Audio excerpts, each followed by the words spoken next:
बिस्मिल्लाहिर्रहमानिर्रहीम, अस्सलामु अलैकुम। मैं हूं करामत मुगल और मेरे साथ हैं ईसा नकवी।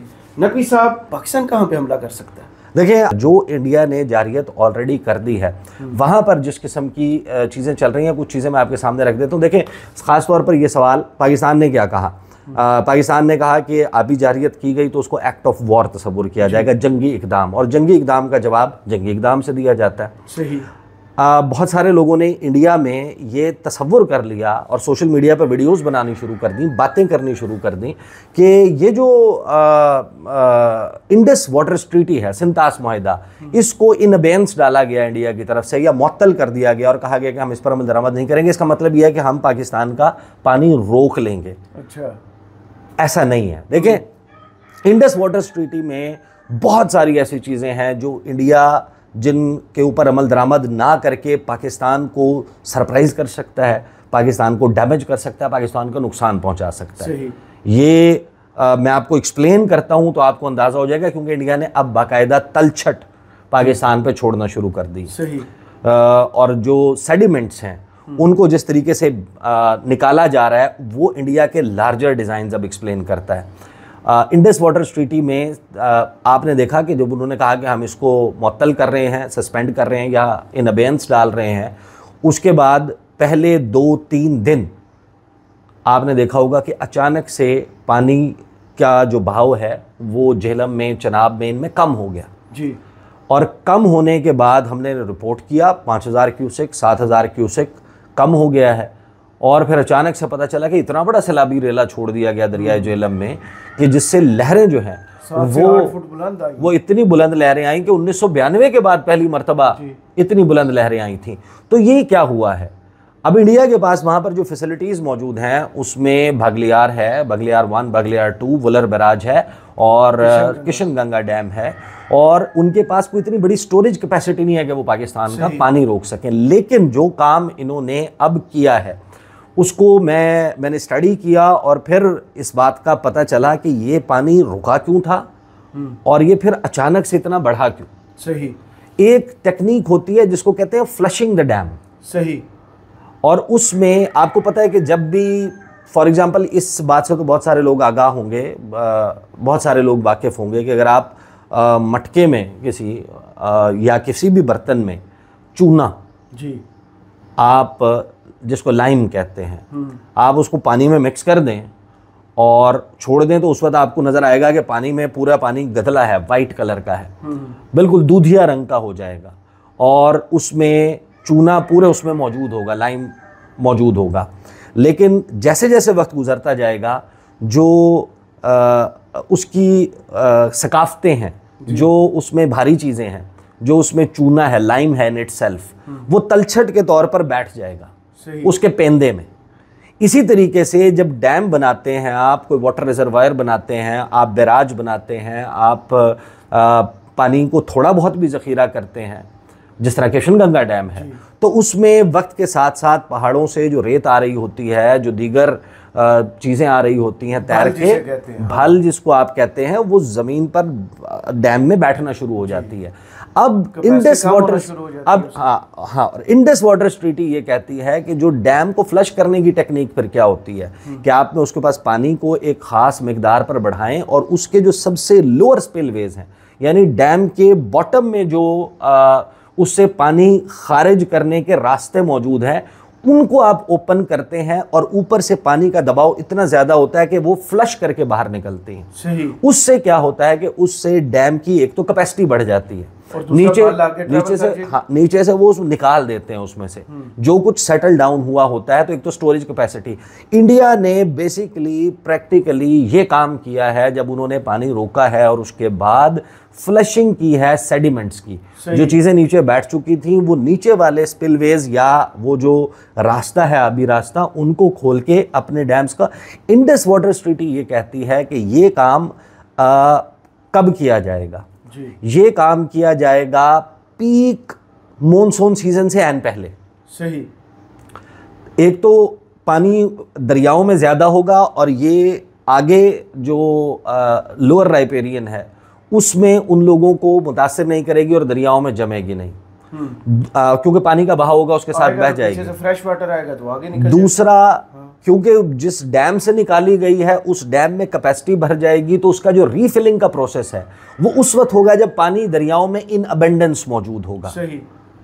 अब इंडिया ने ये किया है कि उन्होंने मॉनसून से पहले और हमारे यहाँ काश्त के सीजन से पहले अपने डैम्स की फ्लशिंग करना शुरू कर दी है, और वो उसके सेडिमेंट्स को उसकी तलछट को बहा रहे हैं डैम्स में अपने पानी। अब वो जो अब यहाँ पर झेलम में चनाब और सिंध, यहाँ पर जो उनके मंसूबे हैं उनके ऊपर बहुत ज़्यादा वक्त नहीं वो दरिया का पानी रोक सकते, लेकिन जो 5-6 दिन 7 दिन वो पानी के साथ छेड़छाड़ कर सकते हैं, वो करने की मेरा ख्याल है मनसूबाबंदी कर ली गई है। अब वो जो मनसूबाबंदी की गई है उस मनसूबाबंदी में तरीक़ाकार ये अपनाया गया कि अभी फ्लशिंग कर दें, हमारे पास डैम में ज़्यादा पानी ज़ख़ीरा करने की जगह मौजूद हो, अभी पानी दरकार नहीं है, अभी काश्त नहीं हो रही, अभी फसलें नहीं लग रही, अभी गंदम की कटाई हुई है, अपने पास जगह बना लें, जब ऐन इनकी बुवाई का और फसलों को काश्त करने का वक्त आएगा और पानी की रिक्वायरमेंट होगी, ऐन उस वक्त हम इनकी फिलिंग स्टार्ट करेंगे।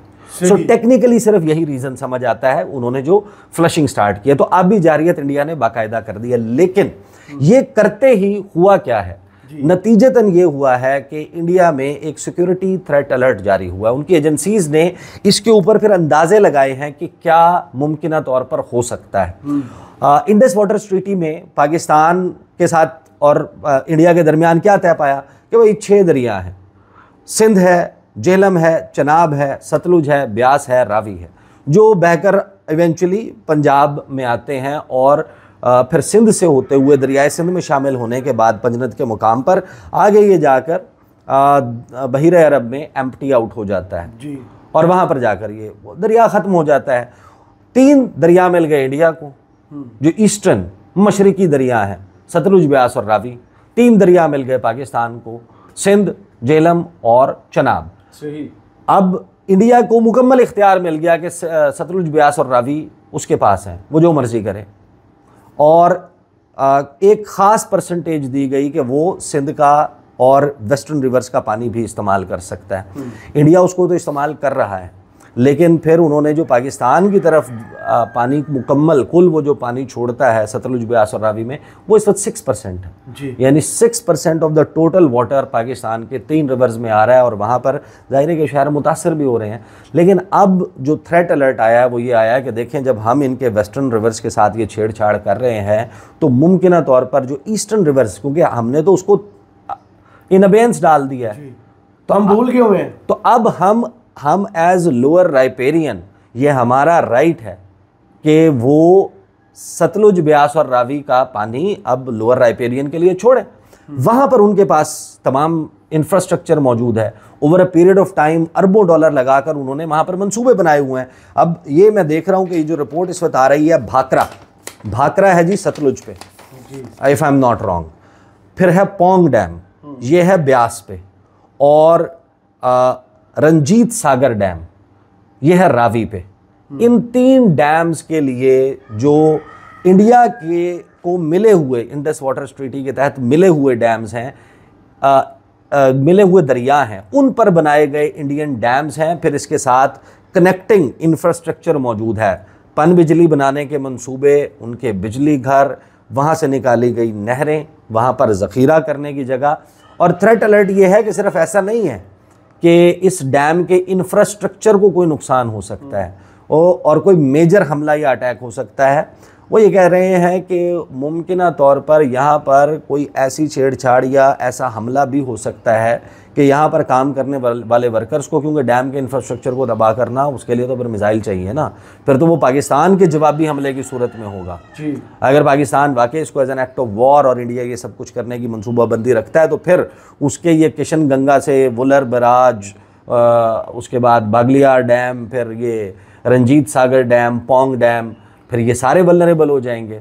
उनका असेसमेंट ये है इंडियन एजेंसीज़ की, जिसका उन्होंने थ्रेट अलर्ट जारी किया, वो ये है कि इन मकामात को निशाना बनाया जा सकता है, और फिर इनकी जो ट्रांसमिशन लाइंस हैं, जो इनकी इनसे निकाली गई नहरें हैं, उनको भी। अच्छा, ये तो एक आम सा छोटा सा अंदाज़ा है, ये तो बात है सिर्फ कि पानी के हवाले से की हुई जारियत का जवाब इंडिया ने कैसे देना है। मामला जंग का है तो जंग जो है वो अगर छिड़ गई तो जंग ऐसे उसको शेप नहीं किया जा सकता। फिर आपने इस पानी के करंट के साथ, इसके बहाव के साथ बहना है, ये आपको जहाँ पर बहा कर ले जाए, वो तो जहाँ जहाँ रास्ता बनता जाएगा। बहुत सारी पॉसिबिलिटीज़ पे बात हो चुकी। पाकिस्तान कंपैरिजन जब आप करते हैं रकबे का, ज़ाहिर है कि अब बहुत सारे लोग कहते हैं यार ये आप क्या बात कर रहे हैं, वही पाकिस्तान का रकबा 8 लाख मुरब्बा किलोमीटर ही है ना, 32-33 लाख मुरब्बा किलोमीटर ज़्यादा है तो इंडिया का रकबा ज़्यादा है, दैट्स अ फैक्ट। तो इसको आप दिल पे लेने की ज़रूरत नहीं है। पाकिस्तान की अगर आबादी 25 करोड़ है, इंडिया की आबादी 1.5 अरब है, that's a stated fact. Pakistan के अगर फॉरेन रिजर्व्स जो हैं, दैट डजंट मीन कि पाकिस्तान कोई तरन वाला है, कमजोर मुल्क है नहीं। ये तो आपकी पोटेंसी, आपने हिफाजत देखें, आपकी लाइबिलिटीज भी तो ज्यादा है ना। आप ये बात चल रही होती है कि भाई इंडिया पाकिस्तान, ओ भाई 60% लोगों के पास वॉशरूम नहीं है इंडिया, बिल्कुल ऐसी है, they do it out in the open. Pakistan का जो दारुल हुकूमत है ना जी, इस्लामाबाद की कुल आबादी कितनी है? 17-18 लाख। इससे 2 गुना से ज्यादा 40 लाख बंदा, यानी पाकिस्तान के कैपिटल की कुल आबादी के 2 गुना से 4 लाख बंदा इजाफी। दिल्ली जो कि भारत का दारुल हुकूमत है, उसमें मंदिर, मस्जिद की सीढ़ियों, ट्रेन स्टेशंस उनकी सीढ़ियों, पार्क्स, फुटपाथ्स, ओवरहेड ब्रिजेस, उनके नीचे। मैं स्लम डिवेलर की बात नहीं कर रहा, मैं वो जो झुग्गियों वाली बस्ती होती है, मैं उसकी बात नहीं कर रहा। मैं बात कर रहा हूं कि they sleep under these shades, इन जगहों पर सोते हैं, जो पाकिस्तान के दारुल हुकूमत की कुल आबादी है उससे भी 22 लाख ज्यादा बंदा। तो इंडिया के अपने मसाइल हैं। इंडिया का आपको जो चेहरा नज़र आता है वो मुकम्मल इंडिया नहीं है। वो जो राइजिंग इंडिया, शाइनिंग इंडिया आपको नज़र आता है, जिन्होंने इंडिया में ट्रैवल किया है, जो वहाँ पर लोगों की भूख से, अफलास से वाकिफ़ है, उनकी हुकूमत ज़ाहिर है कि उसके पास पैसा है, वो अमीर है, उनकी पॉलिसीज़, उनकी डायरेक्शन, उनके यहाँ जमहूरियत, और जमहूरियत की जो शक्ल इस वक्त एग्जिस्ट करती है वो हमसे बेहतर है। लेकिन दैट डजंट मीन कि वो डिफेंस वाले मामलात में उनको कोई बहुत बड़ा टेक्टिकल एज होना। देखें पाकिस्तान के हवाले से, अच्छा मैं ये भी देख रहा था, उस पर हम ज़रा सेपरेटली बात करेंगे कि जावेद चौधरी साहब की एक वीडियो वायरल हुई भी है एटम बम, जिसमें उन्होंने कहा है कि इंडिया के पास पुराने एटम बम है, हमारे पास नए एटम बम है, तो इस वजह से ईरान, अच्छा हमारी उन्होंने चवली है, लेकिन नहीं, यानी कि वो एक्सप्लेन ठीक नहीं कर पाए। उनकी बात का जो क्रक्स है उससे मैं एग्री करता हूँ। वो जो बात कहना चाह रहे हैं वो उसके लिए शायद मुनासिब वो नहीं उसको इस्तेमाल कर सके। पुराना और नया एटम बम की बहस उन्होंने कर दी, जिसके ऊपर उनकी बड़ी सोशल मीडिया के ऊपर वायरल भी हुई उनकी गुफ्तगू, जो शायद उन्होंने इसी वजह से, नहीं हो सकता उन्होंने इसी वजह से नया एटम बम और पुराना एटम बम कहा। ये भी एक अच्छी टेक्निक है कि आपने वायरल कैसे होना है, आपने इन कैसे रहना है, कि आपको सर्च किया जाए। जो आपको सोशल मीडिया के एल्गोरिदम्स है ना, कि आपको ऐसी बात करेंगे आपको लोग फिर सर्च करना शुरू हो जाए, फिर आप रिकमेंडेशन में आना शुरू हो जाते हैं। उन्होंने जो बात की है ये नए और पुराने वाली, पुराना एटम बम, नया एटम बम, ये तो एक ज़ाहिर है कि अजीब पूरी तफसील के साथ बहुत, लेकिन उसके ऊपर हम अलहदा से बात करेंगे। बुनियादी तौर पर ये जो एटम बम है ना, ये इसके ऊपर इतनी रिसर्च मौजूद ही नहीं है कि इसको इस तरह से स्टडी किया गया हो, एक्सपेरिमेंट करके कि फोड़ के जरा देखें कि क्या होता है। इंडिया के पास लेकिन कुछ यूरेनियम से बनाता है अपना, लेकिन कुछ साइंटिफिक स्टडीज और जो डेटा है जो मौजूद है, जो साइंटिस्ट जिस नतीजे पर पहुंचे हैं, उसके हवाले से कुछ ज़रा आगाही देंगे, उसके हवाले से बात करेंगे कि क्या होगा खुदा न खास्ता अगर वो मरहला आता है, और वो कितना भारत के हाथ क्यों बंधे हैं, और वो कितना ख़तरनाक पहलू है। और इंडिया के आप अभी देख लें, ये मैंने आपको भेजा भी है जी। इंडिया के हवाले से फाइनेंशियल टाइम्स ने इस कॉन्फ्लिक्ट के हवाले से अभी एक आर्टिकल छाया किया है, और वो आर्टिकल, उसकी हेडलाइन ये है कि undermining the Indus waters treaty imperils India security, कि आप अंडरमाइन करेंगे अगर, तो आपकी अपनी सिक्योरिटी जो है वो दांव पर लग जाएगी। किस तरीके से पाकिस्तान को नुकसान पहुंचाना इंडिया के लिए खुद एक बहुत बड़ा नुकसान का सबब और मौजिब बन सकता है, इस पर बात बाद में करेंगे। बहुत शुक्रिया ईसा नकवी आपके तजिए का। कमेंट्स बॉक्स में ज़रूर बताइए ये वीडियो आपको कैसी लगी। इजाज़त दीजिए, अल्लाह हाफ़िज़।